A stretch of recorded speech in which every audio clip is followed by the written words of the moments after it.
Бұл Тарбағатайдың теріскейінде кең жазықта күмісті жайлауында орналасқан Ырғызбай әулие кесенесі.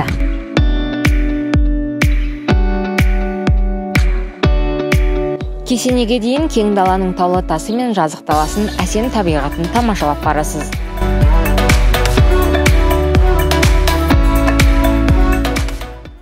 Ел аузында Ырғызбай әулие атанған баба 1787 жылы дүниеге келіп, 60 жасында өмірден озған. Қайтыс боларының алдында мені осы Құба белге жерлеңдер, зиратымды көтермеңдер, ұрпақтарым көтереді деп өсиет қалдырған екен.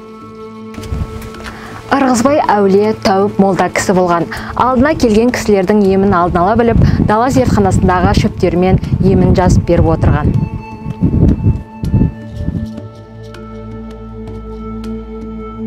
Ырғызбай әулие Құнанбай қажыны да емдеген деседі. 1833 жылы шешек ауырына шалдыққан кезде Ырғызбайды Шыңғыстауға шақыртып алған. Ахат Шәкәрімұлының Құнанбай туралы естелігінде Құнанбайдың шешек ауырына қалай ұшырағаны жайлы деректер келтірген.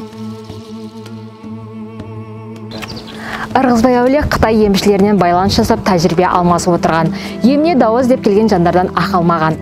Ауруханасы жоқ, ота жасалмайтын заманда көп жанға пайдасы тиген деседі. Өзі өсиет етіп қалдырғандай, әулие 1920 жылдары Шыныбай есімді ақсақалдың түсіне кіреді. Ей Шыныбай, менің басымда қозолақ ойнап жүр, зиратымды көтер, саған Алла тағала береді деген. Шыныбайдың ол кезде малы барымталанып, қиналған шағында қара сиырының күшімен әулиенің басына сүйреткімен тастасыған. Кіндікті ауылының ақсақалдары мен ұрпақтары 1956 жылы кесенені көтеріп, 10 жыл өткен соң мазардың жанында зиярат етушілерге қонатын тас үй салыныпты. Сырқатына дауа деген жандар, бала сүйгісі келген жас келіндер, тіпті атаның басына тәу етеміз деген адамдар 1903 жылдан бастап келе бастаған.